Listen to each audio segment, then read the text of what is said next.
You ever have a moment where you wish you could rewind just 5 seconds? Not an hour, not a day, just 5 seconds. That's all it would have taken to change everything. To stop myself from laughing when he asked me that question. To realize that behind his smile was a heart waiting for permission to say. But I didn't. I laughed. And now he's gone. My name's Clara. I'm 31. And I ruined the best relationship I ever had with one careless reaction I thought was harmless. Let me take you back. I met Ryan at a rooftop party my best friend dragged me to. It was one of those nights where I didn't want to go out. Hair wasn't washed, outfit wasn't planned, makeup barely on. But there he was, clean smile, messy hair, quiet voice. He wasn't loud, didn't dominate the conversation. He just listened. And for someone like me who had spent years with men who only talked about themselves, that felt new. Safe. Easy. We started texting the next morning. Coffee, then dinner, then weekends that turned into sleepovers, that turned into toothbrushes left behind. It moved fast, but not in a bad way. More like, finally. Ryan wasn't the type to play games. He showed up when he said he would. He remembered my weird food allergies. He made playlists for my drives and sent me voice notes when I was having a bad day. He wasn't perfect, but he was good. And I was still healing from the wreckage of my last relationship. His name was Julian. Tall, magnetic, reckless. The guy you never fully get over because part of you is still trying to figure out what you could have done differently. Julian never wanted to commit.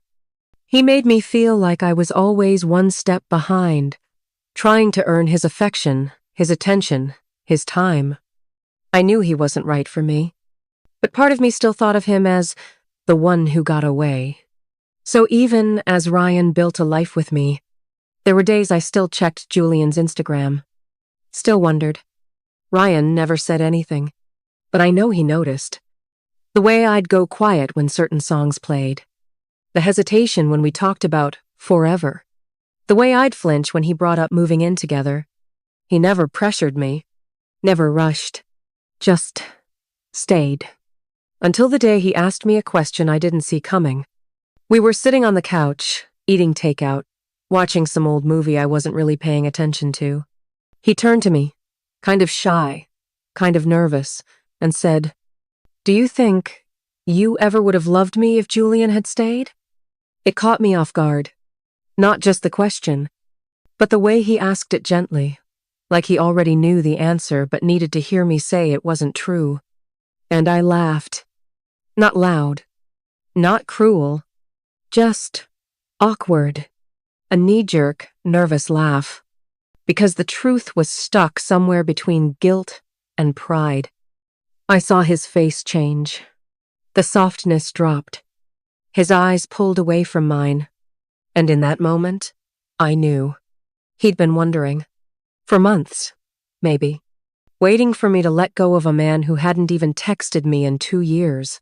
And instead of saying what he needed to hear, I laughed. "You didn't answer," he said quietly. And I still didn't. I told him not to be silly. Tried to brush it off with a kiss. He let me. But something inside him closed that night. He didn't bring it up again. Didn't ask for reassurance. He just started pulling back. Little things. Late replies.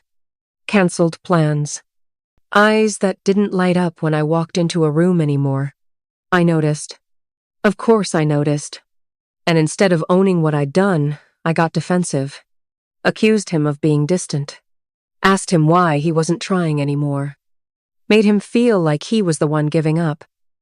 Until he finally told me the truth. "I waited for you to pick me. You never did." That was the last thing he said before he walked out. No yelling. No drama. Just silence. He left the key on the table and closed the door. I sat there staring at the spot where he used to keep his shoes, thinking, how did I lose something I didn't even know I needed until it was gone? I thought about all the times I could have told him he was enough. All the chances I had to make him feel chosen.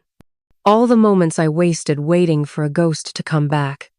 It's been 8 months since he left. I haven't heard from him. Not once. No birthday text? No. Just checking in. Nothing. Julian. He's engaged now. I saw it on social media. Big beach proposal. Perfectly filtered. And I didn't feel anything. Not love. Not jealousy. Just regret. Regret that I let someone real slip through my fingers while I was busy chasing someone who only ever showed up when it was convenient. People say you don't lose good people all at once. You lose them slowly. One unanswered question at a time. One missed chance to say, I love you. One laugh when you should have said, yes, yes, I love you. I loved you first. I love you still. And now, I scroll through old texts. Rewatch blurry videos of us cooking together. Still sleep on one side of the bed. Still wonder if he's moved on. Probably. Because good men don't stay waiting forever. And women like me?